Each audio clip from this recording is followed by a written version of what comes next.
नमस्ते, आप सभी का बहुत बहुत स्वागत है और आशा करता हूं कि आप सभी बहुत अच्छे होंगे, बहुत बढ़िया होंगे, शानदार होंगे, फर्स्ट क्लास होंगे, जबरदस्त होंगे। मैंने टेलीग्राम ग्रुप में भी मैसेज डाल दिया। ठीक है, कोई टेक्निकल इशू रहा इसलिए शायद वो क्लास आपको दिखाई नहीं दे रही थी। मुझे मेरा जो अपना वो है सिस्टम उसमें दिखाई दे रही थी, आप लोगों को शायद वो दिखाई नहीं दे रही थी, इसलिए कमेंट भी पड़े हुए थे कि शायद ये क्लास नहीं होगी। ठीक है, मैंने लिख दिया है कि सभी बच्चे क्लास में आ जाएं, क्लास प्रारंभ हो चुकी है। किसी तकनीकी कारण से शायद आपको शो नहीं कर रही थी। ठीक है, तो ढेर सारा प्यार। सबसे पहले तो आप सभी को लव यू ऑल। ठीक है, इतना इतना इतना ज़्यादा प्यार आप सभी को जी। ठीक है, अब सभी को शो कर रही है, मेरी क्लास हो रही है। ठीक है, एक बार टेलीग्राम ग्रुप में भी आप अपने साथियों को बोल दो कि जीएस की क्लास स्टार्ट हो चुकी है, सब लोग आ जाएं जीएस की क्लास में, है ना।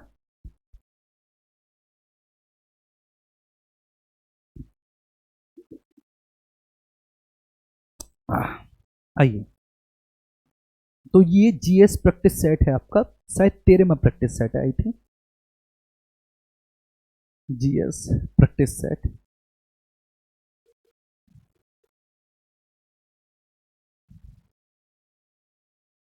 13। ठीक है, ये 13वां प्रैक्टिस सेट है मेरे प्यारे बच्चे आपका। और इसमें हम, ठीक है, आज तो फिलहाल बच्चे स्टैटिक जीके, स्टैटिक जीके इसमें। ठीक है, इसमें केमिस्ट्री, केमिस्ट्री, इसमें हिस्ट्री और इसमें जियोग्राफी।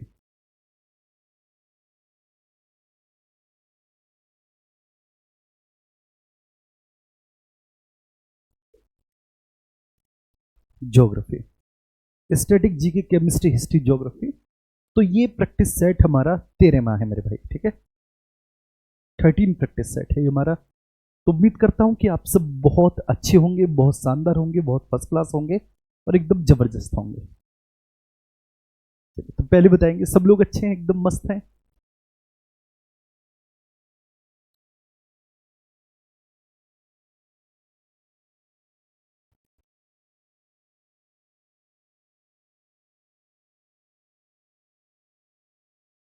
ठीक है, तो चलते हैं क्वेश्चंस पे, चलते हैं हमारे। आइए, ठीक है, यू ऑल आर वेलकम्स। ये इंग्लिश है और ये इसका हिंदी टर्म है। ठीक है, इंग्लिश और हिंदी दोनों ही भाषाओं में बहुत अच्छे से हमें प्रश्न देखने हैं। और बिल्कुल आज थ्योरी वाले पार्ट की तरफ नहीं जाएंगे, आज हम क्वेश्चंस वाली पार्ट की तरफ जाएंगे और बहुत अच्छे से एक एक क्वेश्चन को हम देखेंगे ना। पहला क्वेश्चन है कि भाई ये जो क्वेश्चन है वो स्टेटमेंट है। ठीक है, और ये प्रश्न है आपका। ठीक है, प्रश्न मीन्स आपके प्रियम्बल। तो क्वेश्चन नंबर फर्स्ट, भारत की पदक तालिका और ऐतिहासिक उपलब्धियां। ठीक है ना, India medal tally and historical achievement. पहला स्टेटमेंट है कि भारत ने पेरिस ओलंपिक 2024 जो हुआ है उसमें कुल 7 मेडल जीतकर टोक्यो 2020 के अपने पिछले रिकॉर्ड की बराबरी कर ली है मेरे प्यारे बच्चे। ये पूछा है आपसे, तो आप कहेंगे कि नहीं सर ये स्टेटमेंट गलत हो जाएगा। कैसे गलत हो जाएगा? तो भारत ने जो पेरिस ओलंपिक हुआ था 2024 वाला, उसमें टोटल 6 मेडल जीते थे। कितने मेडल जीते थे बच्चे? 6 मेडल्स जीते थे उसमें, 6 पदक जीते थे उसमें। अब 6 पदकों में आपसे पूछा जाएगा कितने कितने। ठीक है सर, तो 6 पदकों में जब आपसे पूछा जाएगा कि भाई कितने कितने मेडल्स इन्होंने जीते हैं भारत ने, ठीक है, तो ये ध्यान रखना है। तो एक है इसमें सिल्वर। ठीक है, केवल एक सिल्वर है, एक सिल्वर, मतलब गोल्ड कोई नहीं था। और बाकी के 5 जो थे वो ब्रॉन्ज थे, ब्रॉन्ज थे। तो टोटल 5 और एक 6, 6 मेडल हैं पेरिस ओलंपिक 2024 में। टोक्यो ओलंपिक जो हुआ था 2020 वाला, ठीक है, उस टोक्यो ओलंपिक में वास्तव में 7 मेडल्स जीते थे। ठीक है, तो टोक्यो में जो हुआ था उसमें 7 मेडल्स थे। ये ध्यान आपको बहुत अच्छे से रखना है ना। मनु भाकर आफ्टर इंडिपेंडेंस, स्वतंत्रता के बाद, मनु भाकर स्वतंत्रता के बाद एक ही ओलंपिक में 2 मेडल्स जीतने वाली पहली भारतीय एथलीट बनी है। ये बात बिल्कुल सही है।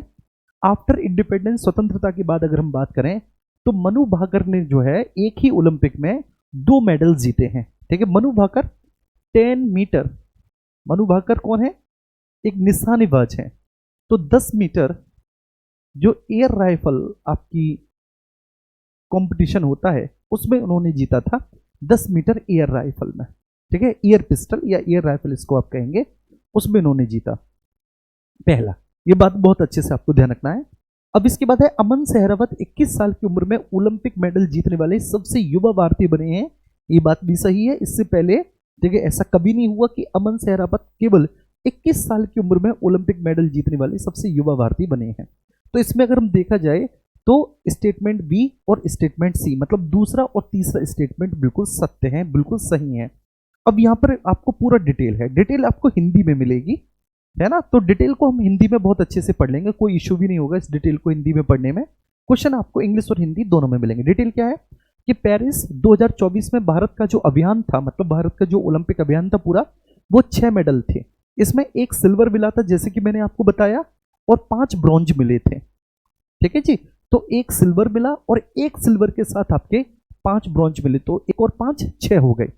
टोक्यो में ठीक है 7 मेडल्स हमको मिले थे, लेकिन कई प्रथम उपलब्धियों से भरा था। ये वाला जो हमारा पेरिस ओलंपिक है उसमें कई ऐसी अचीवमेंट थी जो पहली बार हुई थी, जैसे कि मनु भाकर ने महिलाओं की 10 मीटर एयर पिस्टल स्पर्धा में सबसे पहले तो ब्रॉन्ज जीता, मनु भाकर ने ब्रॉन्ज जीता। फिर उन्होंने सरबजोत सिंह के साथ मिलकर जो एक मिक्स टीम ठीक है कंपटीशन होता है, इसमें फिर से एक और बार ब्रॉन्ज जीता। तो मनु भाकर ने 2 ब्रॉन्ज जीते। एक तो इन्होंने महिलाओं की 10 मीटर एयर पिस्टल राइफल में ब्रॉन्ज जीता मनु भाकर ने, ठीक है, सिंगल जीता था, ये इन्होंने एकल जीता था, अकेले जीता था। यहाँ पर उन्होंने ठीक है ना मिक्स जो टीम कंपटीशन है उसमें जीता था। वह शूटिंग में पदक जीतने वाली पहली भारतीय महिला भी बनी है। इससे पहले शूटिंग में आज से पहले कभी भी किसी भारतीय महिला ने ओलंपिक में कोई मेडल नहीं जीता था, ठीक है ना। इसके बाद अगर हम बात करें तो दूसरी उपलब्धि जो है वो अमन सहरावत की है। अमन सहरावत सबसे कम उम्र में जो है अगर आप देखेंगे तो इन्होंने केवल 57 किलोग्राम जो फ्री स्टाइल कुश्ती है उसमें उन्होंने ब्रॉन्ज जीता है, ब्रॉन्ज जीता है। अमन सहरावत ने 57 किलोग्राम कुश्ती में ब्रॉन्ज जीता। तो ये ध्यान रखना पूछा जाएगा कि अमन सहरावत किस स्पोर्ट से रिलेटेड है। तो जब कभी भी आपसे पूछा जाए ना कि अमन सहरावत या फिर कोई भी व्यक्ति किस स्पोर्ट से रिलेटेड है, तो आपको प्रॉपर उसका जवाब आना चाहिए कि भाई अमन सहरावत जो है वह फ्री स्टाइल कुश्ती से रिलेटेड है। अगर आपसे पूछा जाए मनु भाकर और सरबजोत सिंह ये किससे संबंधित है, ठीक है ना, आपकी शूटिंग से संबंधित है, ये शूटिंग से रिलेटेड है, ये बस ये ध्यान रखनी है। और टोटल हमने कितने मेडल जीते हैं, हमने जीते हैं 6 मेडल्स, एक हमने सिल्वर जीता है और 5 जो हमने हैं वो ब्रॉन्ज मेडल जीते हैं, कांस्य मेडल जीते हैं। क्लियर है। चलिए, पीवी सिंधु के सबसे युवा पदक विजेता होने के रिकॉर्ड को इन्होंने पीछे छोड़ दिया है, किसने, अमन सहरावत ने। चलिए, भारत पदक तालिका में 71वें स्थान पर रहा, जो स्वर्ण पदक की कमी के कारण 48वें स्थान से गिरावट थी, क्योंकि हमको एक भी गोल्ड मेडल नहीं मिला। पिछली बार हमने टोक्यो ओलंपिक में हमने 7 मेडल जीते थे, 7 मेडल्स के साथ हम 48वें नंबर पर थे, लेकिन इस बार हमने 6 मेडल जीते, 1 मेडल तो वैसे भी कम है, लेकिन एक भी चूंकि हमारे पास गोल्ड मेडल नहीं था तो इसलिए हमारी स्थिति जो थी वो 71वें स्थान पर थी। क्लियर है। इससे बेस्ट आपको कुछ नहीं मिल सकता, मैं आपको सच्ची बात बता रहा हूं। और ये केवल वही क्वेश्चन है जो आपके स्टैटिक जीके में पूछे जाएंगे, कोई इधर उधर की बातें नहीं, सीधे वही बात जो एग्जाम में प्रश्न आएगा। अगला प्रश्न है आपकी स्क्रीन पर, ठीक है, पेरिस 2024 के प्रतीकवाद और उद्घाटन गतिविधियां, ठीक है, जो पेरिस ओलंपिक हुआ है 2024 का, इसका सिंबोलिज्म एंड ओपनिंग एक्टिविटीज या ओपनिंग सेरेमनीज एंड सिंबोलिज्म क्या क्या थे वो आपसे पूछा है। तो पेरिस ओलंपिक जो 2024 का था, इसका जो आधिकारिक शुभंकर है, इसका जो मस्कट है वो फ्रिज है, ठीक है ना, क्या है, फ्रिज। इसको बेसिकली फ्रिगेस भी कहा जाता है, फ्रिगेस, ठीक है, फ्रिगेस भी कहा जाता है इसको, फ्रिगेस ऐसा भी आप कह सकते हैं। जो स्वतंत्रता का प्रतीक माने जाने वाली एक फिजियन टोपी से प्रेरित है, बिल्कुल सही बात है, ठीक है। जो फिजियन टोपी होती है, आज तो टोपी मैं भी लगा के आया हूं, फिजी, फिजी एक कंट्री है, तो फिजी एक कंट्री है मेरे प्यारे बच्चे, इसका आप ध्यान रखना। तो जो स्वतंत्रता का प्रतीक मानी जाने वाली एक फिजियन टोपी से ठीक है प्रेरित है, ये उससे है, ये ऑब्वियस सी बात है, बिल्कुल सही बात है। उद्घाटन समारोह में जो भारत के ध्वज वाहक थे, मतलब उद्घाटन समारोह में जिन्होंने बच्चे भारत का ठीक है ध्वज पकड़ा था, ठीक है ना, जो आपके फ्लैग होल्डर थे, फ्लैग बियरर थे, वे पीवी सिंधु और अचंत शरत कमल थे। ये बात बिल्कुल सही है, 2 लोग थे उद्घाटन समारोह में जिन्होंने इंडिया का फ्लैग पकड़ा था। एक तो इसमें पीवी सिंधु जी थी, ठीक है, और दूसरे अचंत शरत कमल थे, ये दोनों लोग थे। जो ध्वजवाहक थे। बिल्कुल एकदम करेक्ट है, 101% करेक्ट है, कोई इशू नहीं है। अभिनव बिंद्रा पेरिस 2024 के लिए मशाल वाहक के रूप में चुने गए थे। जो पेरिस 2024 हुआ था उसके टॉर्च बियरर के रूप में अभिनव बिंद्रा को चुना गया था। अभिनव बिंद्रा, ठीक है, आपके एक्स स्पोर्ट्स पर्सन है। और ये किससे थे अभिनव बिंद्रा? ये भी शूटिंग से रिलेटेड थे। तो यहां पर आप देखेंगे तीनों ही कथन सही हैं, ठीक है, ऑल ऑफ द थ्री बिल्कुल सही है, ठीक है, तीनों ही सही हैं, यहां पर सभी कथन सत्य हैं। अभिनव बिंद्रा पेरिस 2024 के लिए टॉर्च बियरर थे। अब फ्लैग बियरर जो है वो पीवी सिंधु और अचंत शरद कमल थे। और पेरिस 2024 का जो मस्कट था वो एक फ्रिगेज, ठीक है ना, फ्रिज आप इसको बोल सकते हैं, जो फिजियन टोपी से रिलेटेड है। अब यहां पर इसकी एक्सप्लेनेशन आप देखेंगे, इस प्रश्न की एक्सप्लेनेशन। पेरिस 2024 के सुबंगर को फ्रिगेज कहा जाता है, बिल्कुल सही बात है। जो पेरिस 2024 का ओलंपिक हुआ उसका जो मस्कट था दैट इज, ठीक है, फ्रिगेज, उसके मस्कट को, जो कि आपका जो फ्रांसीसी गणराज्य की स्वतंत्रता और क्रांति के आदर्शों का रिप्रेजेंटेशन करता। उद्घाटन समारोह में भारत का प्रतिनिधित्व का जो किया वह पीवी सिंधु ने किया था। पीवी सिंधु जो कि बेसिकली, ठीक है ना, आप अगर बात कहें तो बैडमिंटन से रिलेटेड है, ठीक है, इंडियन बैडमिंटन प्राइड है पीवी सिंधु। और दूसरा टेबल टेनिस खिलाड़ी थे, टेबल टेनिस खिलाड़ी जिनका नाम था शरत कमल, ठीक है, शरत कमल। तो इन लोगों को मिला था आपका भारत का ध्वज पकड़ने का, भारत के फ्लैग पकड़ने का सौभाग्य जो मिला था वो इनको मिला था, ध्वज पकड़ने का, ठीक है। इन्होंने सीन नदी पर, सीन नदी मतलब ये पेरिस के किनारे है ये सीन नदी, तो सीन नदी पर एथलीटों की परेड का नेतृत्व किया। भारत के पहले व्यक्तिगत स्वर्ण पदक विजेता जो हैं, इससे पहले भारत में किसी ने स्वर्ण पदक नहीं जीता, गोल्ड मेडल। और सबसे पहले भारत के स्वर्ण पदक विजेता जो हैं वह बेसिकली शूटिंग से रिलेटेड है। अभिनव बिंद्रा ने ओलंपिक मशाल रिले में भाग लेकर भारत का मान बढ़ाया। समापन समारोह के लिए ध्वजवाहक जो थे, अब समापन समारोह, ये उद्घाटन समारोह है, ठीक है ना, ये जो है वो ओपनिंग सेरेमनी है। लेकिन समापन समारोह के बारे में बात करी जाए तो समापन समारोह में PR श्रीजेश और शूटर मनु भाकर, ये दो लोग हैं जिन्होंने भारत का ध्वज पकड़ा था। तो दोनों स्थिति में आपको ध्यान रखना है मेरे प्यारे बच्चे, दोनों ही कंडीशंस में आपको ध्यान रखना है, दोनों ही स्थितियों में आपको ध्यान रखना है कि उद्घाटन समारोह में कौन था ध्वजवाहक और समापन समारोह में कौन था ध्वजवाहक। तो समापन समारोह में ध्वजवाहक PR श्रीजेश और शूटर मनु भाकर थे, तो सभी कथन सत्य हैं।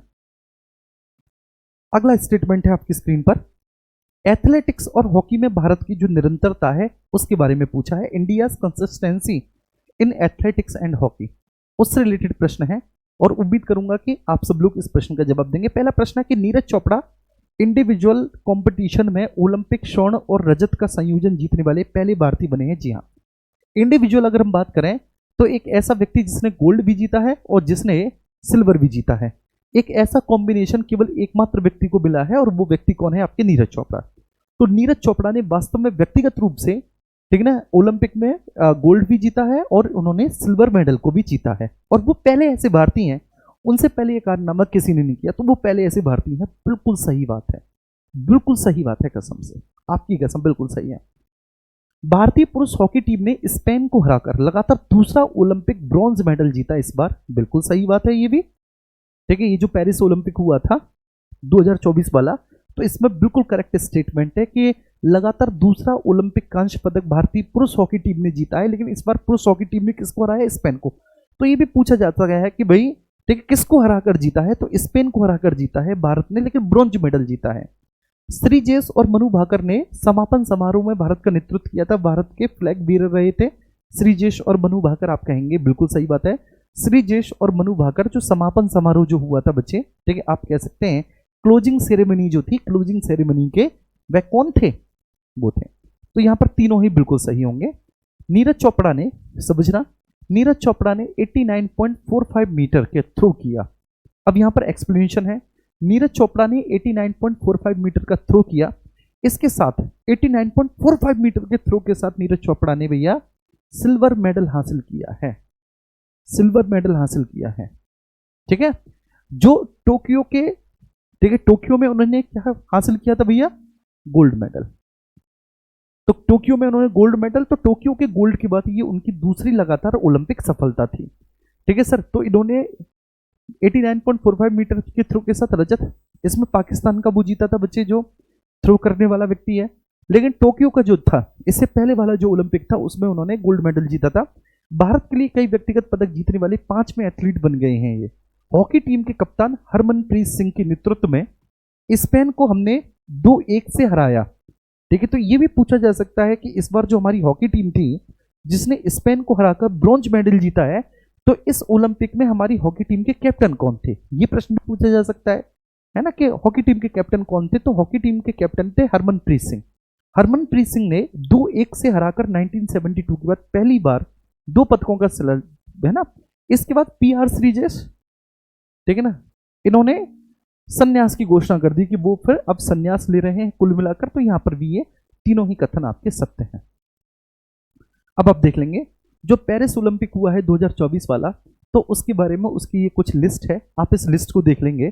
पेरिस ओलंपिक में नीरज चोपड़ा ने सिल्वर मेडल जीता है जेवलिन थ्रो में, भाला फेंक में, एथलेटिक्स में। मनु भाकर ने ब्रॉन्ज मेडल जीता है और ये उन्होंने जीता है शूटिंग में 10 मीटर एयर पिस्टल में। ठीक है, एयर पिस्टल है, मैंने राइफल कर दिया था, सॉरी, एयर पिस्टल है 10 मीटर। मनु भाकर और सरबजोत मिक्स्ड, इन्होंने ब्रॉन्ज जीता है, ठीक है, mixed as a team. Swapnil Kusale, इन्होंने भी ब्रॉन्ज जीता है। स्वप्निल कुसाले ने शूटिंग में इन्होंने जीता है मेरे प्यारे बच्चे 50 मीटर एयर। भारतीय पुरुष टीम ने, ठीक है ना, ब्रॉन्ज मेडल जीता है फील्ड हॉकी में। ठीक है, फील्ड हॉकी में इन्होंने जीता है स्पेन को 2-1 से हराकर। अमन सहरावत, इन्होंने कुश्ती जो कि 57 किलोग्राम की फ्री स्टाइल जो होती है उसमें भी ब्रॉन्ज जीता है अमन सहरावत ने।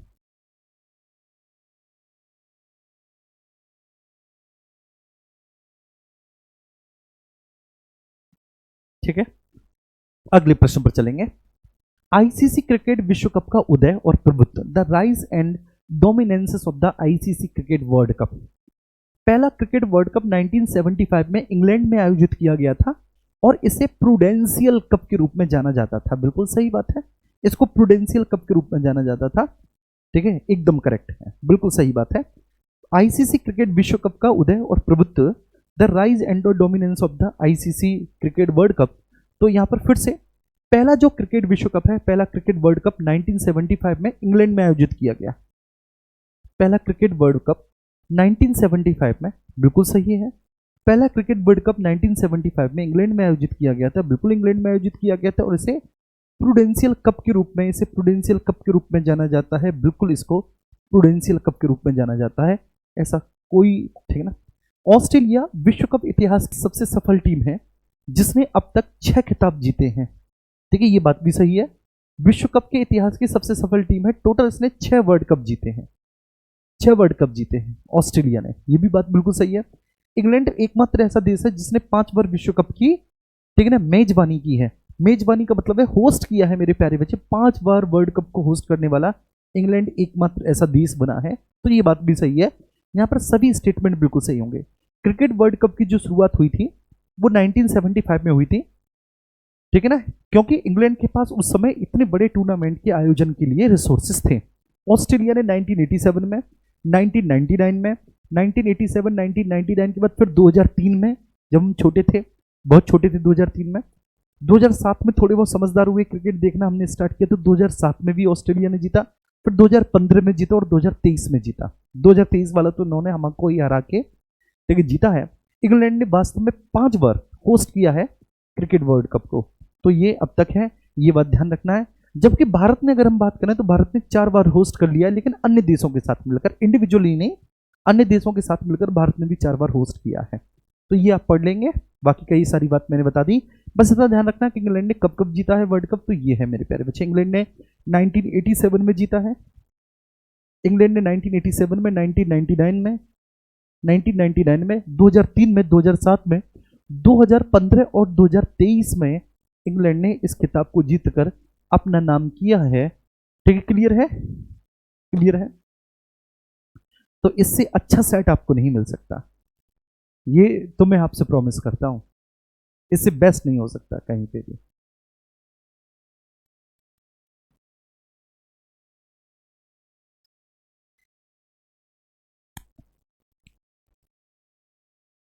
आइए, ठीक है, अगर हम बात करेंगे individual and global records in cricket. Individuals and global records मतलब जो इंडिविजुअल रिकॉर्ड्स हैं क्रिकेट में, हम उन इंडिविजुअल रिकॉर्ड्स के बारे में बात करेंगे। अब क्रिकेट से है तो ऑब्वियस सी बात है, क्रिकेट सबको अच्छा लगता है। सचिन तेंदुलकर के नाम अंतरराष्ट्रीय क्रिकेट में सर्वाधिक रन है, ठीक है ना, 34,000 से अधिक। और 100 सेंचुरीज का एक ऐसा रिकॉर्ड है जो अभी तक नहीं टूटा। एग्जैक्टली बिल्कुल राइट है।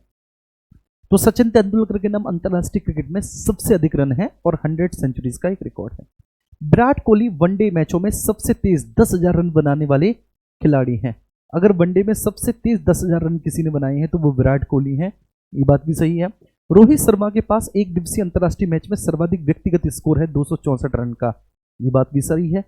हमारे शर्मा जी भी किसी से कम नहीं है, तो रोहित शर्मा भी बिल्कुल सही है, ये भी सही है और ये भी सही है। ठीक है, तीनों ही सही है। ठीक है, तीनों ही सही है। सचिन तेंदुलकर की, ठीक है, कंटिन्यूटी और दीर्घायु ने उन्होंने क्रिकेट का शिखर पुरुष बनाया है। उन्होंने टेस्ट और वनडे में सर्वाधिक रनों का रिकॉर्ड बनाया है। विराट कोहली ने रिकॉर्ड को तोड़ते हुए केवल 205 पारियों में 10,000 वनडे रन अपने पूरे किए, केवल 205 पारियों में ही। इससे पहले सचिन के पास था ये रिकॉर्ड।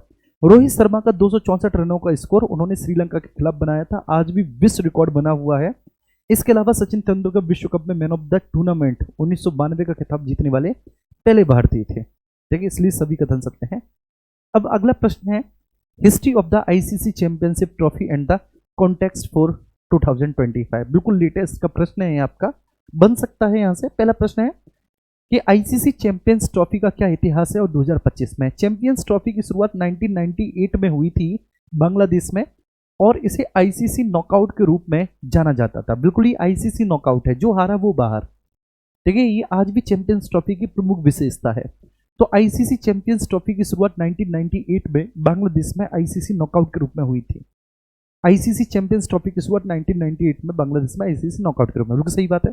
भारत ने 2025 में न्यूजीलैंड को हराकर अपना तीसरा चैंपियंस ट्रॉफी खिताब जीता था, ये बात भी सही है। भारत ने न्यूजीलैंड को हराया 2025 में, और न्यूजीलैंड को हराते हुए हमने अपना तीसरा चैंपियंस ट्रॉफी खिताब जीता था, इससे पहले 2 थे। 2025 के लिए हमने अगर बात करें तो 2025 के संस्करण के लिए योग्यता 2023 के वनडे विश्व कप की अंक तालिका के आधार पर तय की गई थी, बिल्कुल तय की गई थी। तो ये भी बिल्कुल सही है, तो इसमें तीनों ही सही होंगे।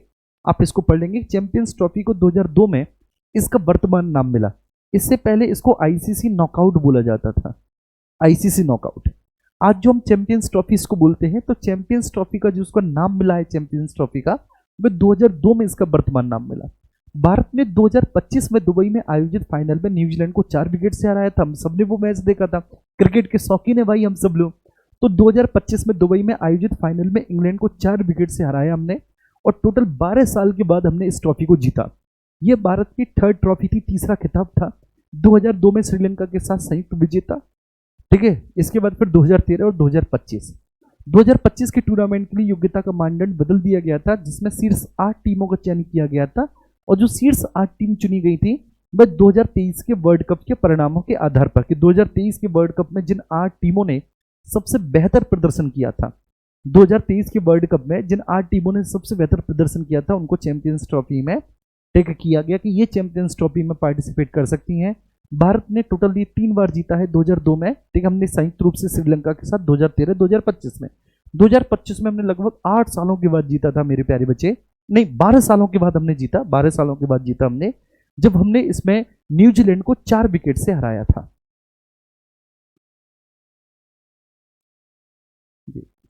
ठीक है, अगला प्रश्न फिर से क्रिकेट के बारे में है, और इसको आपने पता करना है।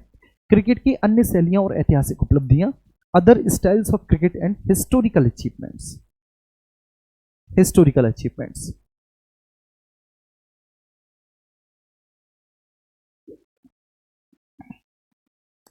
ठीक है sir. Other styles of cricket and historical achievements, cricket की अन्य शैलियां और ऐतिहासिक उपलब्धियां। भारतीय पुरुष टीम ने 1975 में अपना एकमात्र फील्ड हॉकी विश्व कप जीता था। ठीक है, अपना फील्ड हॉकी विश्व कप जीता था। मिताली राज, ये ध्यान रखना है कि मिताली राज जो है वो महिला अंतरराष्ट्रीय क्रिकेट में 10,000 रन बनाने वाली पहली भारतीय महिला है, और भारत ने 2007 में अपना पहला T20 वर्ल्ड कप जीता था। बताएंगे बहुत अच्छे से, पूरे फोकस तरीके से आप इस प्रश्न का जवाब देंगे।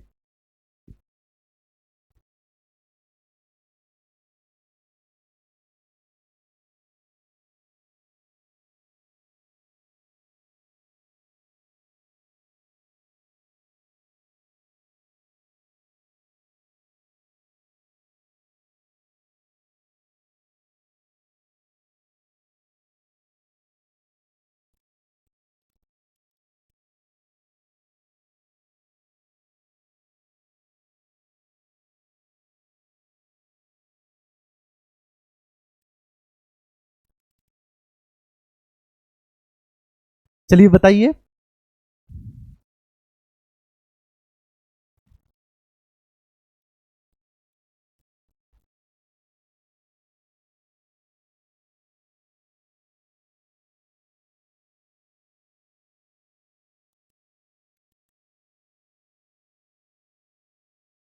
पक्का बताओ, ऑल करेक्ट या फिर बस वैसे ही कि अभी तक सर सभी ऑल करेक्ट हुए, तो इस बार भी हम ऑल करेक्ट वाला तुक्का मार देते हैं। भाई मैं यहीं पर हूं, कहीं नहीं गया।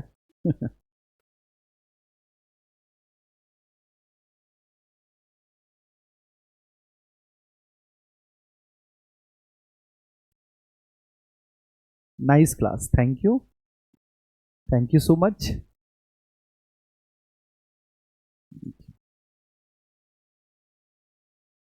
बताएंगे, देखो, हालांकि क्रिकेट से संबंधित है, लेकिन ये कथन पहला वाला ये हॉकी से संबंधित है।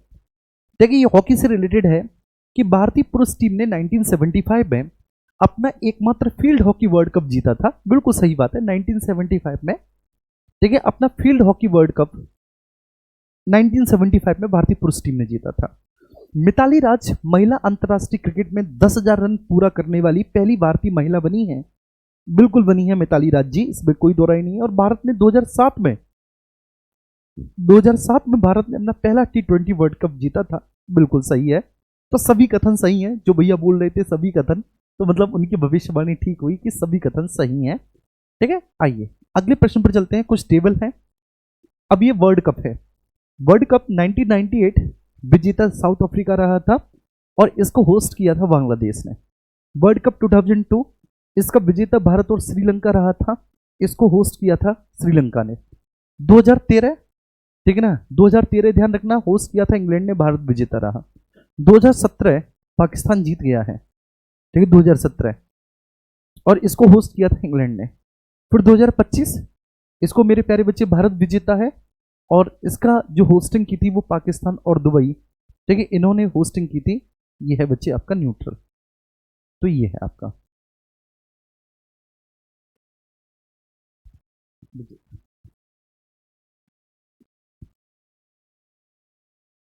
आइए, ठीक है, अब हम यहां से ज्योग्राफी के क्वेश्चंस की तरफ बढ़ते हैं। ये ज्योग्राफी का क्वेश्चन है आपकी स्क्रीन पर, बहुत अच्छे से आपको समझना है। टोटल 3 स्टेटमेंट है, ठीक है। ये geological classification of the Himalaya mountain range, किसके बारे में? Geological classification of Himalaya mountain range के बारे में, हिमालय पर्वत श्रृंखला का भूवैज्ञानिक वर्गीकरण, उसके बारे में है। हिमालय जो है वो यंग फोल्ड माउंटेन है, यस, जो इंडो ऑस्ट्रेलियन प्लेट और यूरेशियन प्लेट की टक्कर से बना है, यस, एग्जैक्टली राइट। ये बात आपको बताई होगी कि हिमालय जो बना है, हिमालय एक फोल्डिंग माउंटेन है, ठीक है। हिमालय कैसा है? एक फोल्डिंग माउंटेन है, दो प्लेट, एक इंडो ऑस्ट्रल प्लेट, एक यूरेशियन प्लेट, दोनों आपस में एक दूसरे से टकराई, और जहां पर ये दोनों प्लेटें टकराई थी वहां पर टैथिस नामक एक जीव श्रृंखलाइन थी, टैथिस नामक एक भूसन्नति थी। जब ये टैथिस नामक भूसन्नति में बलन पड़े, मतलब फोल्ड पड़े, तो इससे हिमालय जैसी एक नवीन बलित पर्वत श्रृंखला की उत्पत्ति हुई। काली और तीस्ता नदियों के बीच स्थित हिमालय के हिस्से को नेपाल हिमालय के रूप में जाना जाता है। यस, हिमालय का सबसे, ठीक है, सबसे अधिक चौड़ा भाग जो है, ठीक है, आप कह सकते हैं सबसे ज्यादा डेप्थ जो है, जिस भाग की सबसे ज्यादा विड्थ जो है, वो आपका नेपाल हिमालय है। और नेपाल हिमालय 800 किलोमीटर है, 800 किलोमीटर। नेपाल हिमालय काली और तीस्ता रिवर के बीच में है, एग्जैक्टली, बिल्कुल सही है। हिमालय की सबसे उत्तरी श्रेणी को शिवालिक कहा जाता है? नहीं। हिमालय की सबसे दक्षिणी श्रेणी को शिवालिक कहा जाता है। अगर कहा जाता है कि south most range of Himalaya, that is Shivalik, जो कि हिमालय की सबसे नई श्रेणी है और हिमालय की सबसे आउटर श्रेणी है, ठीक है, सबसे न्यू है, और सबसे आउटर जो रेंज है वो शिवालिक है। सबसे उत्तरी श्रेणी जो है हिमालय की, वो ग्रेट हिमालय है। सबसे नॉर्थ जो है वह कौन सी है भैया जी? ग्रेट हिमालय है। सबसे उत्तरी श्रेणी ग्रेट हिमालय है। तो तीसरा गलत हो जाएगा, एक और दो बिल्कुल सही होगा। ये एक्सप्लेनेशन है, आप पढ़ लीजिए।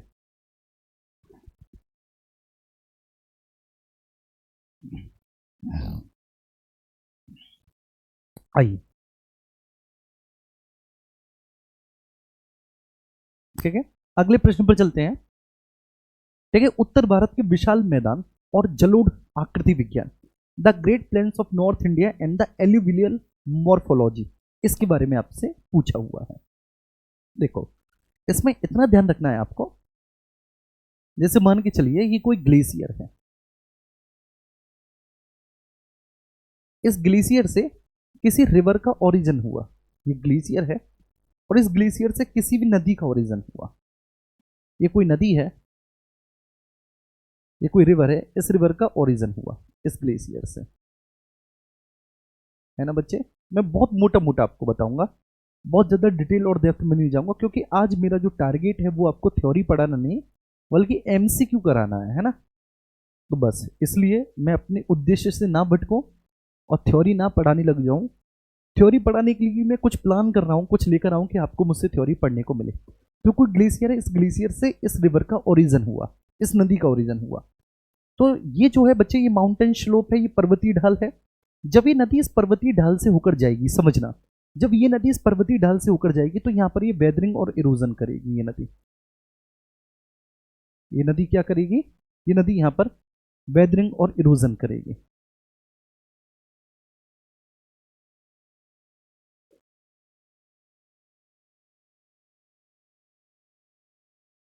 अपक्ष और अपर्दन करेगी, ये जो नदी करेगी, समझना।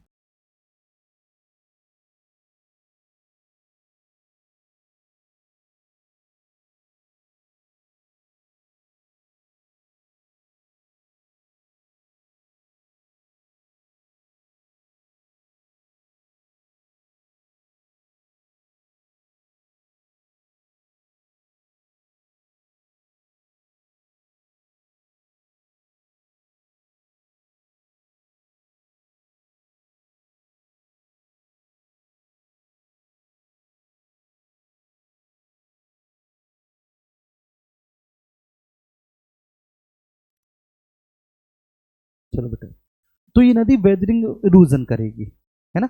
और जब ये नदी बेटा अपक्ष अपर्दन करेगी, इस वाले हिस्से पे अपक्ष अपर्दन, तो यहाँ के जो कंकड़ पत्थर है यहाँ को तोड़ता हुआ वो नीचे लेकर आएगी, और नीचे जब लेकर आएगी तो वो कंकड़ पत्थर यहाँ पर नीचे बिखर जाएंगे, ये कंकड़ पत्थर नीचे बिखर जाएंगे।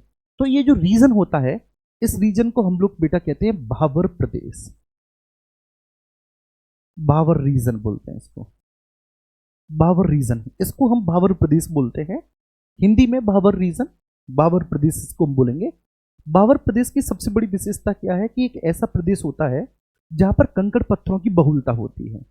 भावर प्रदेश एक ऐसा रीजन होता है मेरे प्यारे बच्चे, एक ऐसा रीजन होता है भावर प्रदेश जहां पर कंकड़ पत्थरों की अधिकता होती है, जहां पर कंकड़ पत्थर बहुत अधिक मात्रा में पाए जाते हैं, कंकड़ पत्थरों की अधिकता वाला क्षेत्र होता है।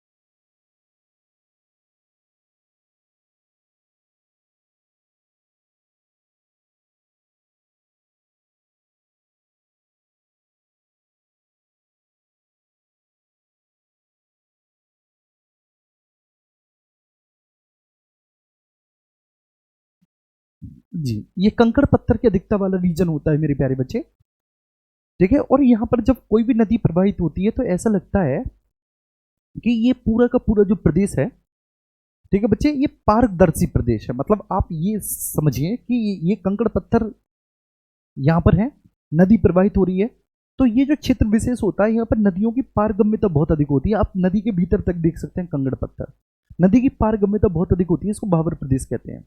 भावर प्रदेश के दक्षिण में तराई प्रदेश होता है, तराई रीजन होता है भावर प्रदेश के साउथ में, ठीक है। भावर प्रदेश के दक्षिण में क्या है, तराई रीजन। तराई रीजन वो रीजन है बच्चे जब नदी वास्तव में अपने कैचमेंट एरिया को, तराई रीजन वो है कि जब नदी रियली अपने कैचमेंट एरिया को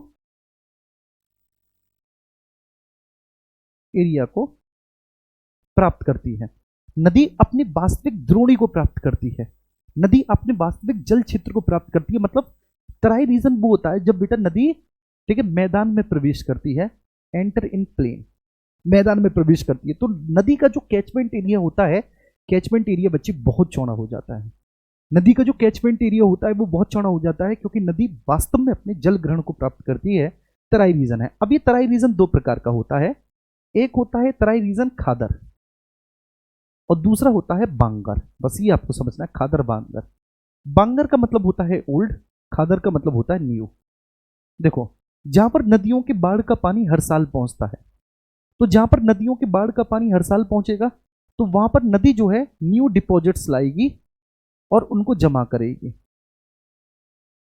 जहां पर नदियों के बाढ़ का पानी हर साल पहुंचता है वहां पर नदी न्यू डिपॉजिट्स लाएगी और उन न्यू डिपॉजिट्स को हर साल जमा करेगी।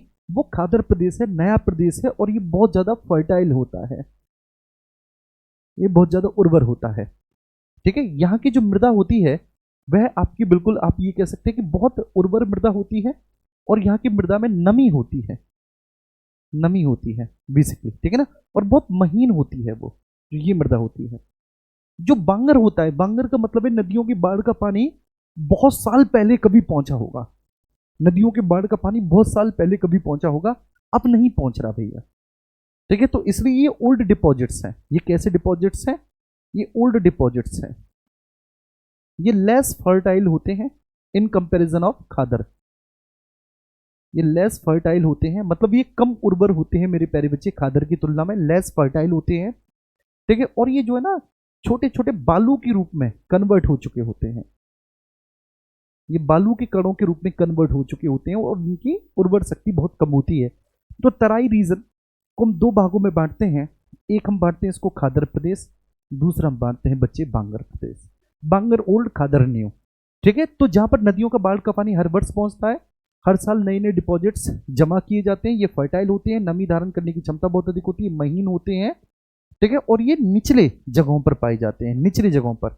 ठीक है, ये डाउनवर्ड्स में पाए जाएंगे, ये जो है ये अपवर्ड्स में पाए जाएंगे, ये ऊंचे स्थानों पर पाए जाएंगे, क्योंकि वहां पर नदियों के बाढ़ का पानी अब हर साल नहीं पहुंच रहा, तो वो जो डिपॉजिट्स थे वो अब कम फर्टाइल हो गए हैं, बड़ा स्वाभाविक, और वो बालू वगैरह के कणों में कन्वर्ट हो चुके हैं। तो बस यही आपसे पूछा है। देखिए, भारत का ये जो मैदान है ना बच्चे, भारत के इस मैदान को सिंधु, गंगा और ब्रह्मपुत्र का मैदान कहता है, क्योंकि इन्हीं नदियों के द्वारा लाए गए एलुवियल से, इन्हीं नदियों के द्वारा लाए गए जलोढ़ निक्षेपों से इस मैदान का निर्माण हुआ है। तो ये बात बिल्कुल सही है। ठीक है, अब मैं इसमें क्या करूंगा, मेरा प्लान है आपकी एक क्लास लेने का, और जबरदस्त क्लास लेने का। इसमें ज्योग्राफी के 2 चैप्टर, पहला ठीक है फिजिकल डिवीजन, और दूसरा जो ज्योग्राफी की जियोमॉर्फोलॉजी है और ज्योग्राफिकल स्ट्रक्चर है, ये 2-3 चैप्टर ज्योग्राफी के मैं आपको कराऊं। ठीक है, ये है मेरा इसमें जो टारगेट है, और बहुत शानदार तरीके से है ना एक एक चीज, और वो उसकी पूरी प्ले लिस्ट बनी हुई हो। उसी में केमिस्ट्री के शुरुआती 2-3 चैप्टर्स में आपको करा दूं बहुत शानदार और बढ़िया तरीके से, है ना, वो सारी चीजें आपको क्लियर हो तो धीरे धीरे धीरे धीरे आपको समझ में आ जाएंगी सारी चीजें। तो यहाँ पर हम फिर से बात करेंगे, उत्तर भारत के मैदान सिंधु, गंगा और ब्रह्मपुत्र नदियों के द्वारा लाए गए जलोढ़ निक्षेपों से बने हैं। बावर क्षेत्र में नदियां कंकड़ पत्थरों के नीचे विलुप्त हो जाती हैं, जो बावर रीजन होता है, नदियां कंकड़ पत्थरों के नीचे विलुप्त हो जाती हैं, जबकि तराई क्षेत्र में पुनः धरातल पर प्रकट हो जाती हैं और वे दलदली क्षेत्र बनाती हैं। ये मैंने बताया था, तराई रीजन जहां पर नदियां मैदानी क्षेत्र में प्रवेश करती हैं, नदियों का कैचमेंट एरिया बढ़ जाता है। खादर पुरानी जलोढ़ है, ठीक है, गलत बच्चे, खादर क्या है, मैंने बताया था खादर नई जलोढ़ है, ये न्यू एलुवियल्स है, नई जलोढ़ है, न्यू एलुवियल्स है, जहां पर नदियों की बाढ़ का पानी हर साल पहुंचता है। ये फर्टाइल होती हैं, ये बहुत महीन होती हैं, इनमें नमी धारण करने की क्षमता होती है, और ये बिल्कुल बहुत महीन भी होती हैं। कैसी होती हैं? बहुत महीन भी होती है। तो ये गलत हो जाएगा, ऊपर के दोनों कथन 1 और कथन 2 बिल्कुल सही होंगे। ठीक है, यहां पर इसका एक्सप्लेनेशन दे रखा होगा, ये एक्सप्रेशन देख लेना। गंगा के मैदान जो है वो सिंधु, ब्रह्मपुत्र और गंगा, ठीक, गंगा के मैदान सिंधु और ब्रह्मपुत्र प्रणालियों के साथ मिलकर दुनिया के सबसे फर्टाइल रीजन्स में से एक है। भावर शिवालिक के आधार पर है, शिवालिक के आधार पर भावर है। ठीक है, ये एक संकीर्ण पट्टी है मेरे प्यारे बच्चे, भावर, जहां पर कंकड़ पत्थरों की प्रधानता पाई जाती है। नदियों का पानी यहाँ पर जो होता है, नदियां विलुप्त सी हो जाती है मेरे प्यारे बच्चे, और यहाँ पर नदियों की पारगम्यता, ट्रांसपेरेंसी जो होती है वो बहुत अधिक होती है, उसको भावर रीजन कहते हैं। भावर के नीचे जब आप जाएंगे दक्षिण में, तो वहां पर आपको तराई रीजन देखने को मिलेगा। भावर के रीजन में तराई, तराई 2 भागों में होगा, एक होगा तराई में खादर, तराई में जो खादर होगा मेरे प्यारे बच्चे, खादर वो होगा जहां पर हर साल नदियां जो हैं नए नए उपजाऊ फर्टाइल्स एलुवियल्स को ला ला के डिपॉजिट करेंगी, और वहां पर बहुत अधिक मात्रा में खेती होगी, क्योंकि वो बहुत ज्यादा फर्टाइल लैंड होगी, प्रतिवर्ष बाढ़ के द्वारा नवीनीकृत होती है। जबकि पुरानी जलोढ़ को हम लोग बांगर कहते हैं, यहाँ पर बांगर लिखा है, लेकिन उसको पुरानी जलोढ़ को हम क्या कहेंगे, बांगर के नाम से हम लोग जानते हैं। अगला प्रश्न है आपका, ठीक है, पेनिनसुलर प्लेटो, प्रायद्वीपीय पठार और उसकी तटीय संरचना। प्रायद्वीपीय पठार और उसकी तटीय संरचना। तो ये आपका प्रायद्वीपीय पठार है, ठीक है, और प्रायद्वीपीय पठार में तटीय संरचना है। तो आपको ये बात समझना है, ये है गुजरात और ये है गोवा। गुजरात से लेके ये गोवा तक का जो तट है, ठीक है, ध्यान रखना, ये जो तट का मैदान बना है ये भी बच्चे उसी समय बना था जब आपका गंगा ब्रह्मपुत्र और इंडस प्लेन बना। तो गंगा ब्रह्मपुत्र इंडस प्लेन बनने के साथ साथ ये जो आपका कोस्टल प्लेन है, कोस्टल प्लेन भी बना। तो ये जो आपका गुजरात से लेकर गोवा तक का जो प्लेन होता है, ये जो मैदान है कोस्टल मैदान, इसको हम कहते हैं कोंकण तट।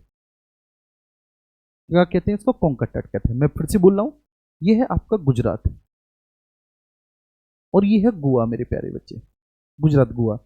गुजरात और गोवा तक के बीच का जो कोस्टल प्लेन होता है, जो तटीय मैदान होता है, उसको कोंकण के नाम से जानते हैं। अब फिर गोवा से हम आएंगे कर्नाटक के न्यू मंगलोर। तो न्यू मंगलोर को मैं लिखूंगा NEW और MANG, न्यू मंगलोर, ऐसे करके मैंने लिख दिया। तो गोवा से लेके न्यू मंगलोर तक का जो तट है, इसको हम लोग कहते हैं केनरा तट। केनरा बैंक आपने सुनी है, केनरा बैंक, तो इसको केनरा तट कहते हैं। इसी को कन्नड़ तट भी कह देते हैं, क्योंकि यहाँ पर जो रहने वाले लोग हैं वो कन्नड़ भाषा बोलते हैं, कन्नड़ तट। फिर न्यू मंगलोर से आप लोग आएंगे, यहां पर आपको पता है कि यहां पर कन्याकुमारी है ना बाबू, यहां पर कन्याकुमारी है। तो जब आप यहां पर चलेंगे, ये वाला जो तट है, देखिए केरला वाला, इसको हम लोग बोलते हैं कि ये मालाबार तट है, ये मालाबार कोस्ट है, ये मालाबार तट है। फिर कन्याकुमारी से हम आगे चलेंगे और यहाँ पर कृष्णा रिवर का डेल्टा है, कृष्णा रिवर का डेल्टा। और ऊपर चलेंगे, यहाँ पे गोदावरी नदी का डेल्टा है। और ऊपर चलेंगे, महानदी रिवर का डेल्टा है। और उसके बाद यहाँ पर ये वेस्ट बंगाल है। क्या है बच्चे? ये वेस्ट बंगाल है। तो बस ये ध्यान रखना है आपका, ये कन्याकुमारी से और कृष्णा नदी के डेल्टा तक का जो रीजन है, ये वाला, इसको बोलते हैं हम कोरोमंडल तट। आप लिख लेना, इसको क्या बोलेंगे? कोरोमंडल तट। तो मैंने शॉर्ट में लिख दिया कोरोमंडल तट। फिर इसके बाद आप कृष्णा नदी के डेल्टा से गोदावरी नदी के डेल्टा तक चले, गोदावरी रिवर के डेल्टा तक चले, तो ये होता है गोलकुंडा तट। GOL के नाम से मैंने लिख दिया, पूरा लिख देंगे गोलकुंडा तट, गोलकुंडा तट। फिर उसके बाद आप, ये कोरोमंडल हो गया, इसको कोरो के नाम से मैंने लिख दिया, CORO, कोरोमंडल तट, कन्याकुमारी से कृष्णा रिवर के डेल्टा तक। कृष्णा रिवर के डेल्टा तक से आप गोदावरी रिवर के डेल्टा तक चले, गोलकुंडा तट।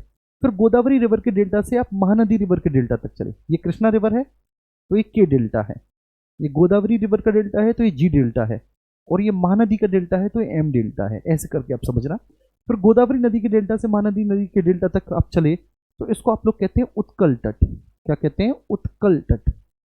और फिर ये जो पश्चिम बंगाल वाला है, इसको कहते हैं उत्तरी सरकार तट। हिंदी में भी अंग्रेजी में भी इसको उत्तरी सरकार तट ही बोलेंगे, उत्तरी सरकार कोस्ट बोलेंगे, उत्तरी सरकार कोस्ट बोलेंगे। क्या ये मेरी बात समझ में आ रही है सभी को? एक बार प्लीज सारे साथी जो हैं वो थम्स अप करके मुझे बताएंगे।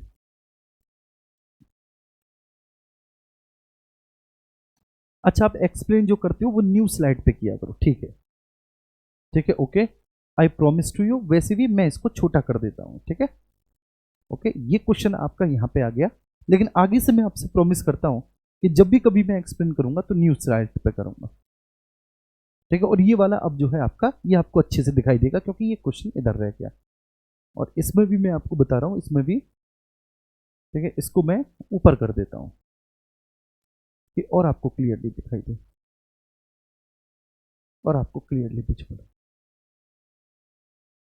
ठीक है? तो आज के लिए मुझे माफ कर दो, आज के लिए सॉरी। थोड़ा समझ में आए, क्लास लेनी पड़ेगी आपकी एक, ठीक है, तभी आपको समझ में आएगा। एक तो मैं बिजी इतना चलता हूं कि मैं हर जगह हूं, हर एक प्लेटफॉर्म पे हूं। थोड़ा सा फ्री हुआ तो मैं आपकी क्लास लेकर आऊंगा, और उस क्लास में फिर मैं जबरदस्त है ना, मजा आएगा उसमें जब हम आपसे मिलेंगे।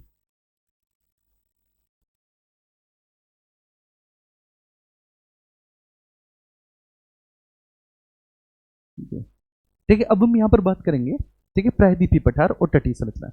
प्रायद्वीपीय पठार भारत का सबसे प्राचीन और स्थिर भूभाग है, जो मुख्य रूप से इग्नेस और मेटामॉर्फिक रॉक से मिलकर बना हुआ है। बिल्कुल सही बात है, मैंने बताया था प्रायद्वीपीय पठार सबसे प्राचीन है।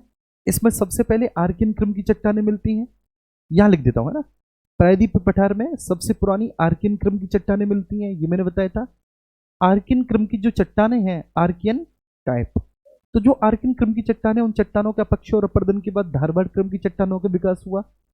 जो धारवाड़ क्रम है वो मैंने आपको बताया है। धारवाड़ क्रम की चट्टानों के अपक्ष और अपरदन के बाद फिर कुड़प्पा क्रम की चट्टानों का विकास हुआ, कुड़प्पा क्रम। ठीक है, धारवाड़ क्रम की चट्टानों में भारत का सबसे ज्यादा मेटेलिक मिनरल पाया जाता है। कुड़प्पा क्रम की चट्टानों में नॉन मेटेलिक मिनरल जैसे माइका वगैरह पाया जाता है। फिर कुड़प्पा क्रम की चट्टानों के बाद विंध्यन क्रम की चट्टानों का विकास हुआ। कुड़प्पा क्रम की चट्टानों के बाद फिर विंध्यन क्रम की चट्टानों का विकास हुआ। और ये जो विंध्यन क्रम की चट्टानें हैं that is famous for red, ठीक है, जो लाल बलुआ पत्थर है, रेड सैंड स्टोन है, ये उसके लिए फेमस है विंध्यन क्रम की चट्टानें। विंध्यन क्रम की चट्टानों के अपक्ष और अपरदन के बाद फिर आपकी गोंडवाना क्रम की चट्टानों का विकास हुआ है। और गोंडवाना की चट्टानों के बाद फिर आपका दक्कन का ट्रैप बना है, दक्कन का आपका पठार बना है, दक्कन का ट्रैप, ये इनका बनने का क्रम है। पश्चिमी तटीय मैदान जो है वो सबमर्ज तटीय मैदानों के उदाहरण है जो प्राकृतिक बंदरगाहों के लिए सबसे उपयुक्त परिस्थितियां प्रदान करते हैं। सबमर्ज का मतलब है ये पश्चिमी तटीय मैदान जो है निमज्जित है, ये नीचे धसा हुआ है।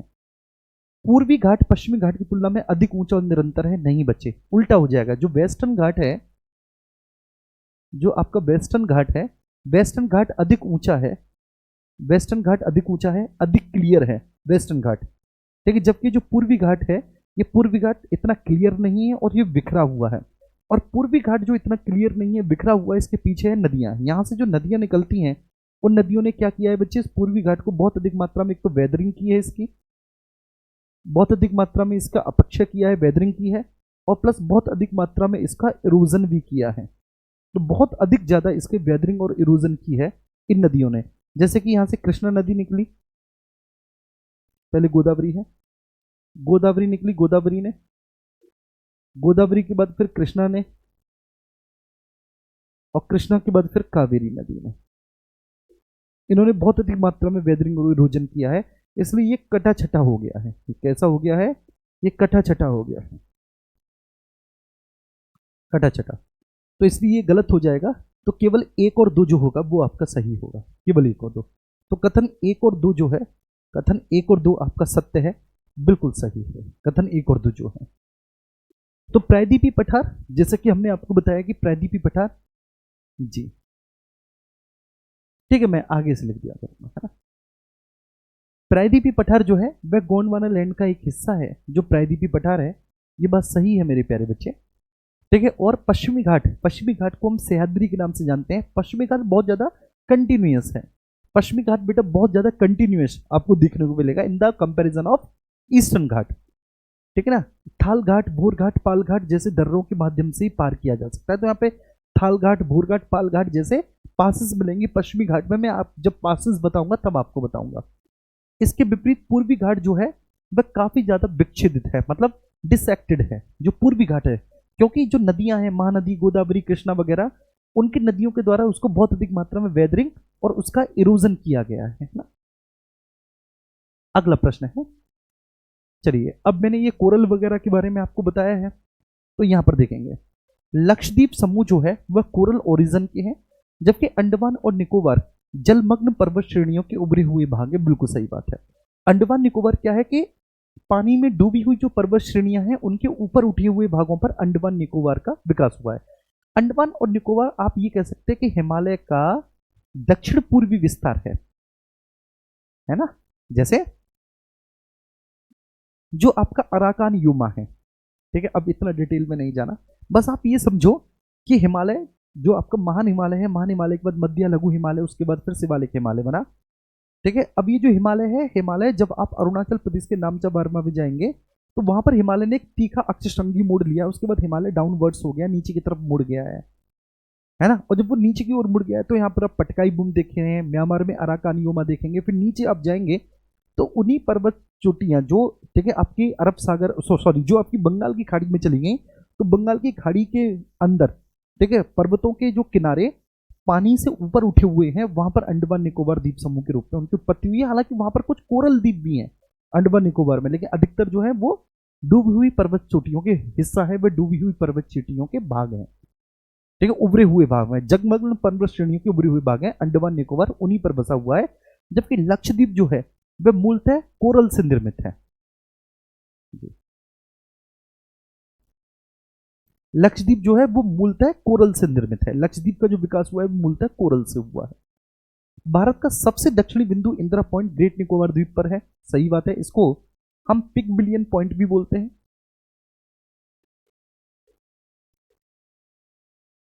इसको हम मेरे प्यारे बच्चे पिगमिलियन पॉइंट, और इसको हम लॉ हैसिंग के नाम से भी जानते हैं। लॉ हैसिंग के नाम से भी जानते हैं इसको। देखिए, अंडमान और निकोबार के बीच में 10 डिग्री चैनल है, बिल्कुल सही बात है। तो यहां पर सारे स्टेटमेंट आपके बिल्कुल सही होंगे। All statement is correct. देखिए, यहां पर सभी कथन सही हैं। लक्षद्वीप अरब सागर में स्थित है। लक्षद्वीप जो है ये अरब सागर में है। ये लक्षद्वीप में टोटल कितने आइलैंड्स है, आपसे पूछा जाए भैया कि भाई बताओ लक्षद्वीप में टोटल कितने आइलैंड्स हैं, आप कहेंगे 36 आइलैंड है। 36 द्वीपों का एक समूह है जो लक्षद्वीप है। ठीक है, ये किससे निर्मित है? ये कोरल डिपॉजिट से निर्मित है, जो मूंगा होते हैं, जो प्रबाल्स होते हैं, उनसे बने हुए हैं। अंडमान निकोबार बे ऑफ बंगाल में है, बंगाल की खाड़ी में है, और ये काफी महत्वपूर्ण है। 6 डिग्री 45 मिनट उत्तरी अक्षांश पर इसका जो सबसे, ठीक है ना, दक्षिणी बिंदु जो है इंदिरा पॉइंट वो स्थित है। इसको लॉ हिसिंग पिगमिलियन पॉइंट के नाम से जाना जाता है। और 10 डिग्री चैनल अंडमान और निकोबार को अलग करता है। मतलब ये भी क्लियर है हमारा। अगले प्रश्न पर दर्रों के बारे में आपसे पूछा है, पासेस के बारे में। शायद अभी आपने पासेस पढ़े नहीं होंगे, ठीक है, और मेरा प्रयास ये है कि मैं एक ऐसी ट्रिक से आपके सारे पासेस करा दूं कि जो क्लास के क्लास में आपको याद हो जाए।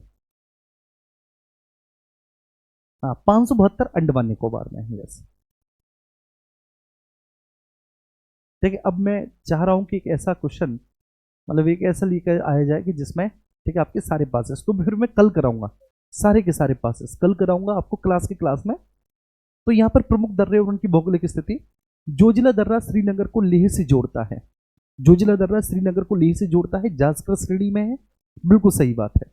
सिपकिला दर्रा हिमाचल प्रदेश के किन्नौर जिले को तिब्बत से जोड़ता है, बिल्कुल सही बात है। नाथुला और जिलेपली दर्रा ये दोनों सिक्किम में है, और ये दोनों सिक्किम को चाइना से जोड़ते हैं। तो ये बिल्कुल सत्य बात है, ठीक है, 100% सत्य है सर, 100%। जोजिला दर्रा श्रीनगर को लेह से जोड़ता है और जास्कर श्रेणी में स्थित है, एग्जैक्टली करेक्ट। ठीक है, तो तीनों ही स्टेटमेंट बिल्कुल सही है, सभी कथन सत्य हैं, तीनों ही स्टेटमेंट सही हैं। अब ये कुछ प्रमुख पासेस हैं, किस श्रेणी में है और किस किस को जोड़ते हैं, ये तो कल हम करेंगे, है ना, थ्योरी के।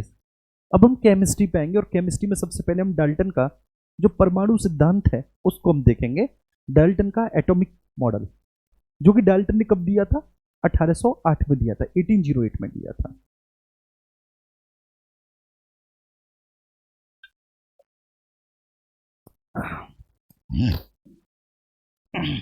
डाल्टन ने, ठीक है, इस बात को प्रपोज किया कि परमाणु अविभाज्य है और अविनाशी सूक्ष्म कण है।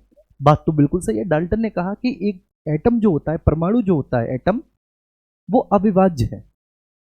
ठीक है, मतलब सबसे छोटी इकाई अगर किसी भी पदार्थ की कोई भी है तो परमाणु है। परमाणु किसी भी पदार्थ की सबसे सूक्ष्म इकाई है, सबसे छोटी इकाई है। Smallest structure and functional unit of any matter is atom, ये डाल्टन ने बोला। तो डाल्टन का जो पूरा का पूरा सिद्धांत था मेरे प्यारे बच्चे, डाल्टन का पूरा सिद्धांत रासायनिक संयोजन के नियमों पर आधारित था। ठीक है, हालांकि फिर बाद में जो आगे फर्दर रिसर्च हुई, उन्होंने ये गलत सिद्ध कर दिया डाल्टन को।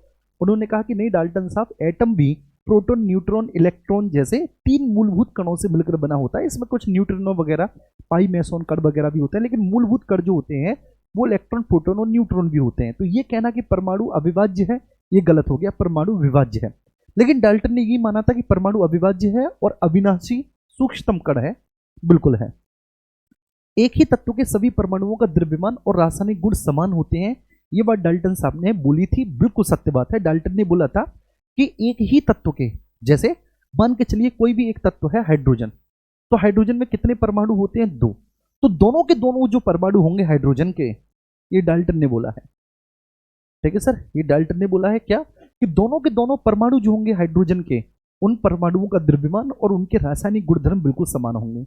डाल्टन के सिद्धांत ने आइसोटॉप्स की उपस्थिति को सही ढंग से समझाया था? नहीं मेरे प्यारे बच्चे। ठीक है, डाल्टन की जो मान्यता थी कि एक तत्व के सभी परमाणु समान होते हैं, यह गलत साबित हुई, क्योंकि मेरे प्यारे बच्चे जो समस्थानिक होते हैं उनका जो द्रव्यमान होता है वो भिन्न भिन्न होता है, तो ये बात गलत हो जाएगी। जो आइसोटॉप्स होते हैं, आइसोटॉप्स का द्रव्यमान भिन्न भिन्न होता है। आइसोटॉप्स में आपको समझाऊंगा आगे। तो डाल्टन के सिद्धांत ने आइसोटॉप्स की उपस्थिति को सही ढंग से समझाया, तो आप कहेंगे नहीं, ये गलत है। डाल्टन के सिद्धांत में आइसोटॉप्स की उपस्थिति को सही ढंग से नहीं समझा पाया, ये गलत हो जाएगा। क्योंकि इन्होंने क्या बोला, उन्होंने बोला भाई कि एक ही तत्व के सभी परमाणुओं का द्रव्यमान और रासायनिक गुण समान होते हैं। एक ही तत्व के सभी परमाणुओं के रासायनिक गुणधर्म और समान होते हैं, ठीक है। जबकि अगर हम बात करें मेरे प्यारे बच्चे, तो एक ही तत्व के सभी परमाणु समान होते हैं। क्यों? क्योंकि समस्थानिकों के संबंध में द्रव्यमान अलग अलग होता है। समस्थानिकों के संबंध में अगर आप देखें आइसोटॉप्स के संबंध में, तो द्रव्यमान अलग अलग होता है। जैसे 1H1, 1H2 और 1H3। अगर आप देखेंगे, ठीक है ना, तो द्रव्यमान क्या हो जाएगा भैया, अलग अलग हो जाएगा। अगर आप देखेंगे द्रव्यमान क्या हो जाएगा, अलग अलग हो जाएगा। 1H1 का अलग, 1H2 का अलग, 1H3। ये हाइड्रोजन के 3 समस्थानिक हैं, और एकमात्र ऐसे आइसोटॉप्स हैं, एकमात्र ऐसे समस्थानिक हैं जिनका नाम है, जिनका नाम है, ठीक है ना। चलिए, तो इसमें केवल 2 सही होंगे, कथन 1 और 2 आपके सही हैं। अगले प्रश्न पर चलते हैं।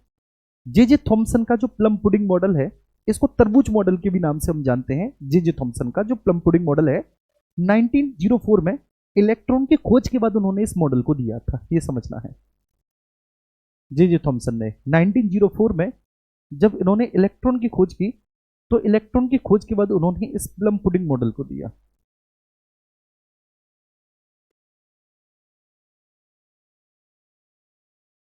उन्नीस सौ 4 में उन्होंने प्लम पुडिंग, तरबूज होता है तो उन्होंने कहा जैसे तरबूज का जो रेड वाला हिस्सा है, ठीक है, पूरा पॉजिटिव है। जो तरबूज का लाल वाला हिस्सा जो होता है पूरा पॉजिटिव है, ठीक है, पूरा वाला। और इसमें बीच बीच में जहां पर ये बीज जो घुसे हुए हैं, ये इलेक्ट्रॉन्स है जो जगह जगह पर फैले हुए हैं। बात समझ में आ रही है। हालांकि इन्होंने ये बताया कि पूरा जो परमाणु होता है ओवरऑल वो न्यूट्रल होता है, परमाणु उदासीन होता है, ठीक है। इन्होंने बताया मेरे प्यारे बच्चे कि परमाणु पूरी तरीके से कैसा होता है, न्यूट्रल होता है, उदासीन होता है। इन्होंने इस बात को बताया, और तरबूज या प्लम पुडिंग मॉडल के माध्यम से इन्होंने बताया कि जो पूरा तरबूज का रेड वाला हिस्सा है, वो रेड वाला हिस्सा पॉजिटिव है, धनावेशित है, और जगह जगह जगह जगह उसमें इलेक्ट्रॉन धसे हुए हैं। लेकिन चार्ज नेगेटिव और पॉजिटिव, प्रोटॉन पर पॉजिटिव होगा और इलेक्ट्रॉन्स पर नेगेटिव होगा, ये बराबर होते हैं, तो इसलिए एक परमाणु पूरी तरह से न्यूट्रल हो जाता है। क्लियर है, ये बात समझ में आई। लेकिन उसके अलावा फिर आगे ये जो है आपका जे थॉमसन, ये कुछ नहीं समझा पाया आगे, मतलब सारी चीजों को समझाने में पूरी तरह से ये बंदा असफल रहा, ठीक है। तो इस मॉडल ने परमाणु की विद्युत उदासीनता की व्याख्या की थी। क्या ये की थी? बिल्कुल की थी। इन्होंने बताया था इस बात को। थॉमसन मॉडल रदरफोर्ड के अल्फा कण प्रकीर्णन के प्रयोग के परिणामों की व्याख्या करने में सफल रहा नहीं यार, ठीक है। रदरफोर्ड का मॉडल आगे आया, जिन्होंने अल्फा कणों की बम्बार्डिंग कराई थी, ठीक है। अल्फा कणों का स्कैटरिंग था कि उन्होंने गोल्ड फॉइल रखी और गोल्ड फॉइल पर उन्होंने अल्फा कण की बमबारी कराई, ठीक है। जब उन्होंने गोल्ड फॉइल पर, तो उन्होंने देखा कि जो, ठीक है, कण का जो स्कैटरिंग हो रही है, उसके आधार पर उन्होंने फिर एक मॉडल दिया कि आखिर परमाणु केंद्र में जो है वो धनावेश होता है, केंद्र में धनावेश होता है। तो जब केंद्र में कोई भी अल्फा कण टकराया, तो अल्फा कण भी पॉजिटिव था, केंद्र में भी धनावेश था, तो वो वहां से कैसा हो गया, रिफ्लेक्ट हो गया, वहां से वो परावर्तित हो गया। लेकिन जो परमाणु की विभिन्न कक्षाएं जहां पर इलेक्ट्रॉन्स थे, मतलब जहां पर ऋणावेश था, तो वहां पर वो क्या हुआ, आर पार निकल गया। लेकिन आर पार जब वो निकला, तो अपने पथ से थोड़ा सा विक्षेपित होते हुए निकला, वह अपने पास से थोड़ा सा डिस्टर्ब होते हुए निकला। तो फिर वो रदरफोर्ड ने उसको मॉडल को आगे बताया। तो फिर आगे थॉमसन मॉडल रदरफोर्ड के अल्फा कण प्रकीर्णन के परिणामों की व्याख्या करने में क्या सफल रहा? नहीं सफल रहा, इस बात की व्याख्या नहीं कर पाए। तो केवल 2 ही सही है, क्योंकि इन्होंने इलेक्ट्रिकल न्यूट्रलिटी बताई कि एक परमाणु इलेक्ट्रिकल न्यूट्रल होता है, क्योंकि जितना धनावेश होता है उतना ऋणावेश होता है, और परमाणु धनावेशित कणों का एक गोला है, ऋणावेशित इलेक्ट्रॉन धसे हुए होते हैं। ये बात इसमें सही है। 1904 में, ये ध्यान रखना है, थॉमसन साहब ने, मैंने बता ही दिया था, 1904 की बात है, थॉमसन ने इलेक्ट्रॉन की खोज के बाद ये मॉडल दिया था। उन्होंने, ठीक है ना, ये बताया कि परमाणु न्यूट्रल होता है, इलेक्ट्रिकल न्यूट्रल होता है, लेकिन ये परमाणु के केंद्र में जो सघन धनावेशित की अनुपस्थिति के कारण रदरफोर्ड को प्रयोगों को समझाने में विफल रहा। ये रदरफोर्ड के प्रयोगों को नहीं समझा सके। अगला प्रश्न है, रदरफोर्ड का नाभिकीय मॉडल, रदरफोर्ड ने अपने इस नाभिकीय मॉडल को कब दिया है? 1911 में। तो जब कभी भी पूछा जाएगा कि रदरफोर्ड का ये जो मॉडल है ये कब आया है, 1911 में आया है, 1911 में आया है। तो रदरफोर्ड ने क्या किया, एक स्वर्ण पन्नी प्रयोग, गोल्ड फॉइल एक्सपेरिमेंट किया, उसके आधार पर ये कंक्लूजन निकाला कि परमाणु का अधिकांश भाग जो है वो खाली है। बिल्कुल सही बात है। लेकिन रदरफोर्ड ने अपने गोल्ड फॉइल एक्सपेरिमेंट के आधार पर यह निष्कर्ष निकाला कि परमाणु का जो अधिकांश हिस्सा है वो खाली है। परमाणु का केंद्र धनावेशित होता है और बहुत छोटा होता है, जिसे न्यूक्लियस कहा जाता है, नाभिक कहा जाता है। बिल्कुल सही बात है। ठीक है, तो statement 1 is based on the gold foil experiment. Rutherford concluded that most of the atom is empty. Yes, very good. Statement second, the center of the atom is positively charged and very small called the nucleus. Yes, very small called the nucleus, और वो कैसा होता है, positively charge होता है। और तीसरा statement है, the Rutherford model was completely successful in explaining the stability of atom. क्या वो परमाणु की स्टेबिलिटी को समझाने में पूरी तरह से सफल रहा था? तो ये बात गलत है। लेकिन ये डिमेरिट्स थे कि रदरफोर्ड इस परमाणु की स्टेबिलिटी को पूरी तरह से नहीं समझा पाए थे। जी, ठीक है, रदरफोर्ड ये नहीं समझा पाए थे कि जैसे इलेक्ट्रॉन अपनी कक्षा को छोड़ता है, ठीक है ना। मैंने आज कोई भी थ्योरी नहीं पढ़ाना, तो इसलिए आप ध्यान रखना, मैं बच रहा हूं थोड़ा सा। जब कोई भी इलेक्ट्रॉन अपनी कक्षा को त्याग कर अपने से ऊपर वाली कक्षा में जाता है, ठीक है, तो ऐसी स्थिति में उसको अत्यधिक ऊर्जा की आवश्यकता होती है। और जब वह ऊपर वाली कक्षा को छोड़कर नीचे वाली कक्षा में आता है, तो ऐसी स्थिति में वह ऊर्जा को त्यागता है। तो इस बात को नहीं समझा पाए थे वो, इसको असफल हुए थे समझाने में। तो रदरफोर्ड ने पाया कि अधिकांश अल्फा कण मीन्स ये अल्फा कण का मतलब है, देखिए, एक हीलियम का नाभिक 2He4, एक हीलियम का नाभिक जो कि कैसा है, पॉजिटिव है। अल्फा का मतलब एक हीलियम का नाभिक होता है, ये हमेशा ध्यान रखना। 2He4 अल्फा कण, मैं आगे आपको समझाऊंगा। तो रदरफोर्ड ने पाया कि अधिकांश अल्फा कण सीधे निकल गए। ये रदरफोर्ड ने पाया कि अधिकांश अल्फा कण जो है वो सीधे निकल गए, जिससे ये पता चला कि हाँ, खाली स्थान है। नाभिक की खोज उनका सबसे महत्वपूर्ण योगदान था। उन्होंने नाभिक को खोजा और उन्होंने कहा कि नाभिक पॉजिटिवली चार्ज होता है। नाभिक में देखिए पॉजिट्रॉन होते हैं, पॉजिटिवली चार्ज होता है। हालांकि शास्त्रीय भौतिकी के अनुसार एक घूमता हुआ इलेक्ट्रॉन अपनी ऊर्जा उत्सर्जित करेगा, अंततः नाभिक में गिर जाएगा, जिससे परमाणु अस्थिर हो जाएगा। रदरफोर्ड इस समस्या का समाधान नहीं कर सके थे। इस थ्योरी को रदरफोर्ड नहीं समझा पाए थे कि जो उसके चारों ओर इलेक्ट्रॉन विभिन्न कक्षाओं में घूम रहा है, ऑब्वियस सी बात है, ठीक है, एक ना एक दिन तो ऐसा होगा कि ये जो विभिन्न कक्षाओं में घूमता जो इलेक्ट्रॉन है, ये अपनी नाभिक की ऊर्जा खोकर नाभिक में गिर जाएगा। और जब नाभिक में गिर जाएगा तो ऑब्वियस सी बात है, इससे जो पूरा एटम है अस्थिर हो जाएगा। तो वो इस बात को कंक्लूड नहीं कर पाए, वो इस बात का निष्कर्ष नहीं दे पाए थे। अगला प्रश्न है नील बोर का परमाणु मॉडल। नील बोर ने अपना परमाणु मॉडल 1913 में दिया। नील बोर ने कहा कि इलेक्ट्रॉन केवल निश्चित वृत्ताकार कक्षाओं में घूमते हैं, जिन्हें एनर्जी लेवल कहा जाता है। ठीक है, इन्होंने, ठीक है, KLMN ये को कक्षाएं बताई उन्होंने, ठीक है, और इन्होंने इसका कॉन्सेप्ट दिया 2n स्क्वायर का। किसका? 2n स्क्वायर का। ठीक है, ध्यान रखना, पहली कक्षा में इलेक्ट्रॉन्स कितने होंगे? 2 इलेक्ट्रॉन्स होंगे। 2 × 1 का स्क्वायर 1। दूसरी कक्षा है तो 2 × 4 8 इलेक्ट्रॉन्स होंगे, 2 8। तीसरी में जो इलेक्ट्रॉन्स होंगे वो कितने होंगे? 2 × ठीक है ना, 3 की पावर 2, तो 3 की पावर 2 कितनी हुई? 9 हुई। तो 2 2 8 18। और जो चौथी कक्षा होगी, जो चौथा ऑर्बिट होगा, उसमें 2 × 4 की पावर 2, तो 4 की पावर 2 16, तो 32 होंगे। तो 2 8 18 32। ठीक है, तो ये नील बोर का परमाणु मॉडल था। तो उन्होंने बताया कि इलेक्ट्रॉन केवल निश्चित वृत्ताकार कक्षाओं में घूमते हैं, इलेक्ट्रॉन केवल निश्चित वृत्ताकार कक्षाओं में घूमते हैं, जिन्हें एनर्जी लेवल्स कहा जाता है। निश्चित कक्षाओं में घूमते समय इलेक्ट्रॉन ऊर्जा का रेडिएशन नहीं करते हैं। बिल्कुल सही बात है। बोर का मॉडल बहु इलेक्ट्रॉन परमाणु जैसे ऑक्सीजन या लोहा के स्पेक्ट्रा की सटीक व्याख्या नहीं कर पाया था। यहां पर बोर असफल हुए थे, वो नहीं कर पाए थे। तो यहां पर भी स्टेटमेंट 1 और 2 ठीक है बिल्कुल सही है। चलिए, ठीक है, अब अगला है जो बिल्कुल लेटेस्ट है। ये आपको समझना है कि अब वर्तमान में इलेक्ट्रॉन का पूरा है क्या। ठीक है, मतलब इलेक्ट्रॉन कैसे वर्क करता है और एक पूरा का पूरा जो एटम है, एक एटम का पूरा कॉम्पोजिशन कैसा होता है। तो ये इस पर बेस्ड प्रश्न है कि एक एटम का पूरा कॉम्पोजिशन कैसा होता है, उस पर बेस्ड है। जब कोई इलेक्ट्रॉन उच्च ऊर्जा स्तर से निम्न ऊर्जा स्तर पर आता है तो वह ऊर्जा का उत्सर्जन करता है। बिल्कुल सही बात है। ठीक है, जब बाहरी कक्षा से नीचे की कक्षा में आएगा तो ऊर्जा को त्यागेगा, जब नीचे की कक्षा से ऊपर की कक्षा में जाएगा तो वो ऊर्जा को, अतिरिक्त ऊर्जा को ग्रहण करेगा। हाइड्रोजन परमाणु में जब एक इलेक्ट्रॉन n इक्वल्स टू 1 पर गिरता है तो प्राप्त श्रेणी को लाइमैन श्रेणी कहा जाता है। बिल्कुल सही बात है। और जो बाल्मर सीरीज है वो विजिबल लाइट के चित्र में आती है, ये बात बिल्कुल सही है, आप इनको याद कर लेना। ठीक है, बस कि जो बाल्मर सीरीज है वो विजिबल लाइट के चित्र में आती है। ये सबसे बड़ी विशेषता होती है बाल्मर सीरीज की कि बाल्मर सीरीज विजिबल लाइट के एरिया में आती है।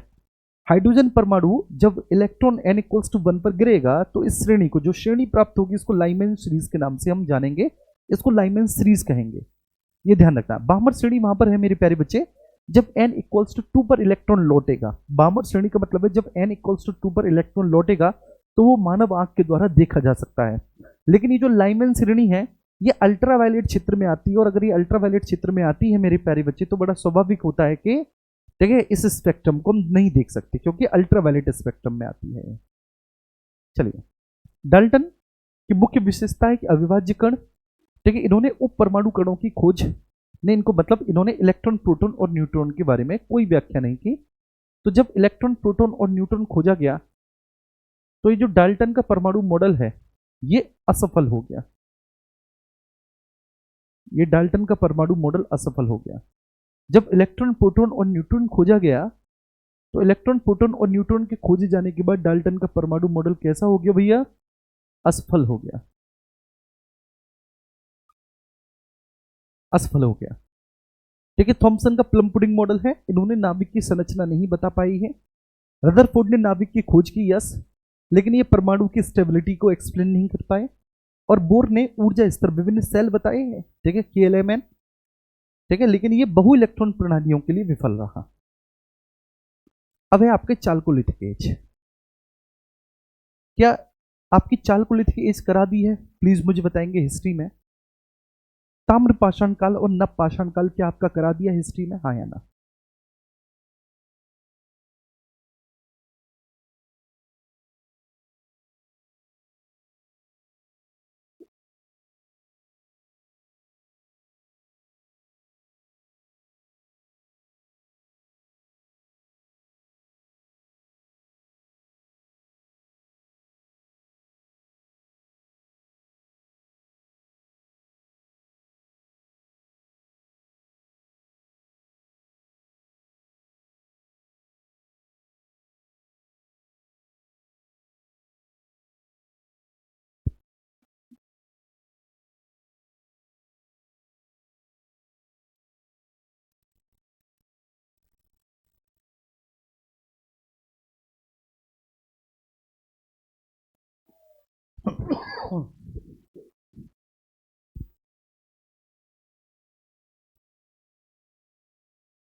अच्छा, हो गया, वेरी गुड, बहुत अच्छे, बहुत बढ़िया,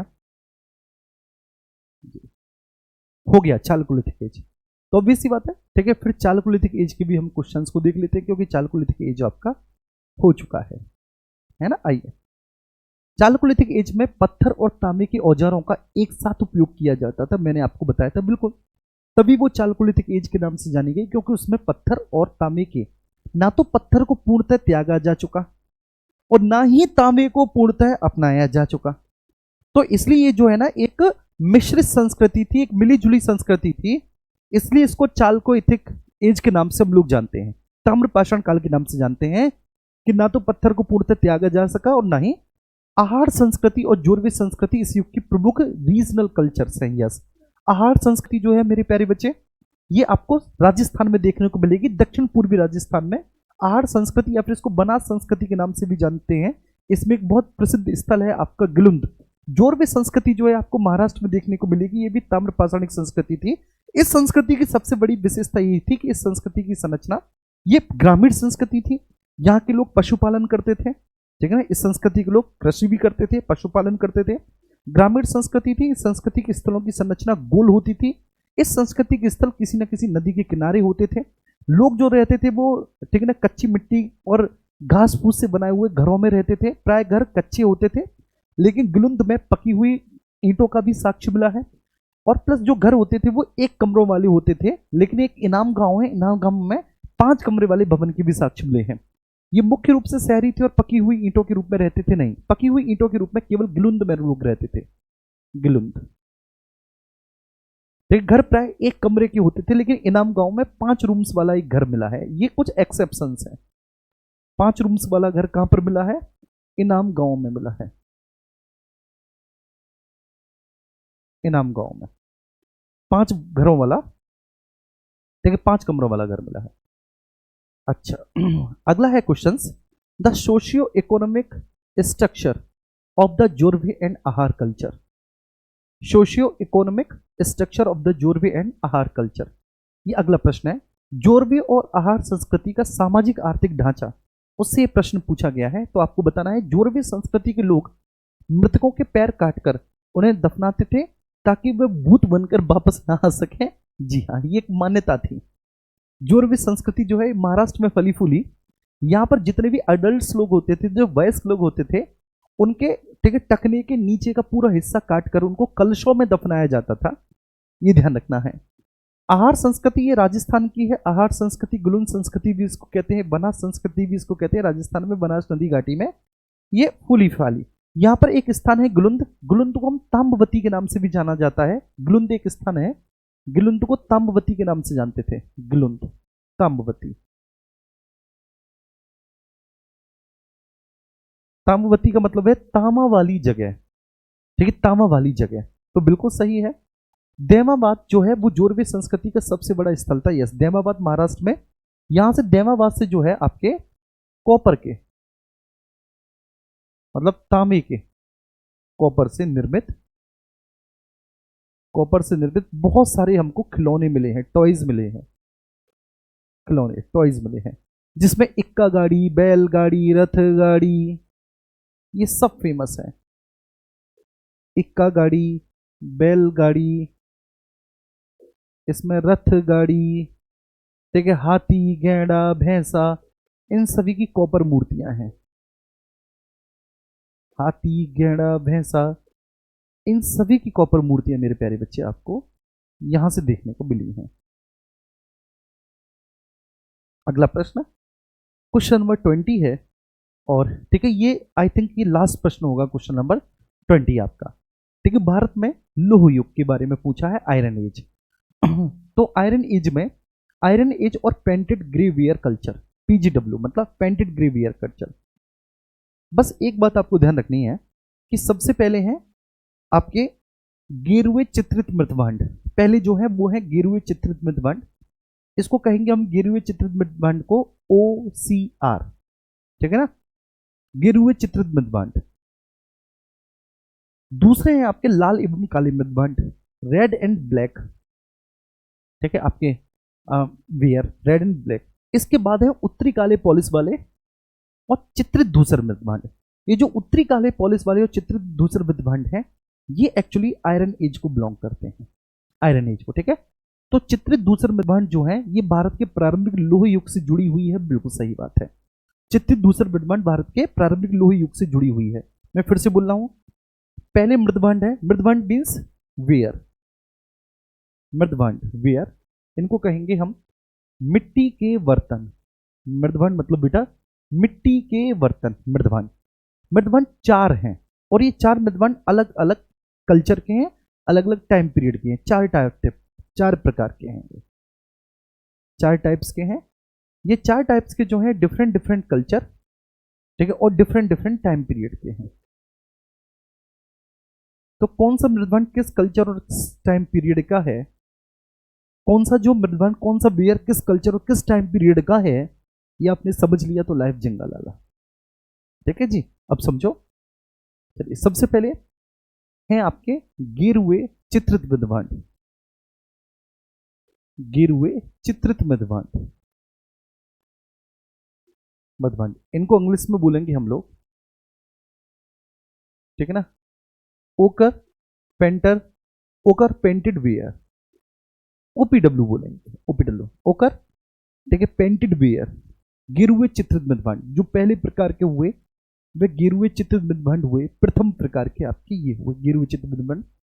दूसरे प्रकार के देखेंगे हम, ठीक है, दूसरे प्रकार के देखेंगे, पहले ये हुए। दूसरे हैं लाल एवं काले, रेड एंड ब्लैक, लाल एवं काले मृदवांड, रेड एंड ब्लैक बियर। ये दोनों जो हैं बच्चे आपके, दोनों के दोनों, ये न्यूलिथिक एज और चालकोलिथिक एज के हैं।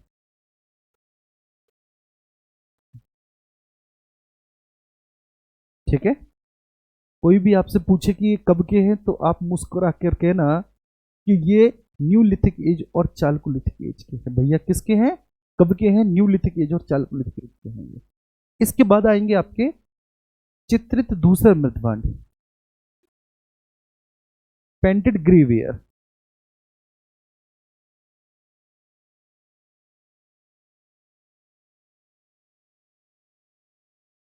Painted ग्रेवियर PGW. और अगले हैं आपके उत्तरी काले पॉलिश वाले मृदवांड, उत्तरी काले पॉलिश वाले मृदवांड,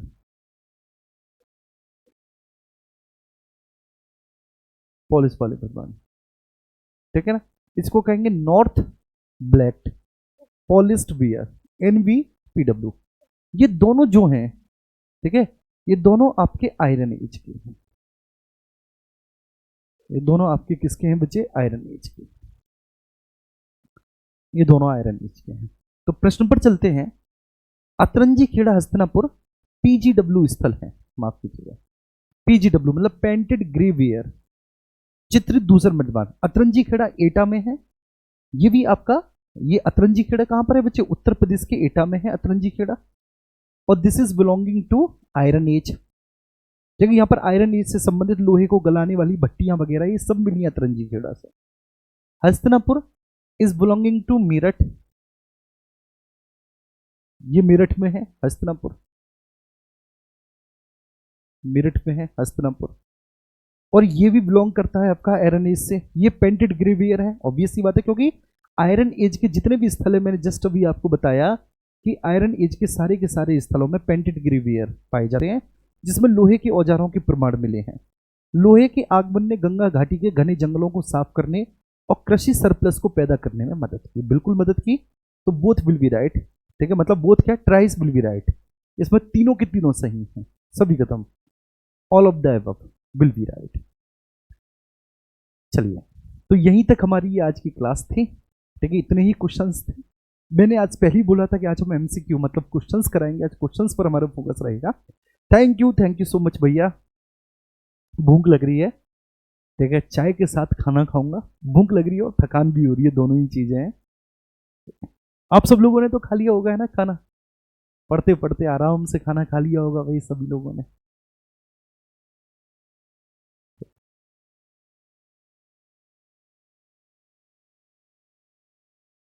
ठीक है जी, है ना, सब लोग अपना ख्याल रखो, अच्छे से रहो। Thank you so much.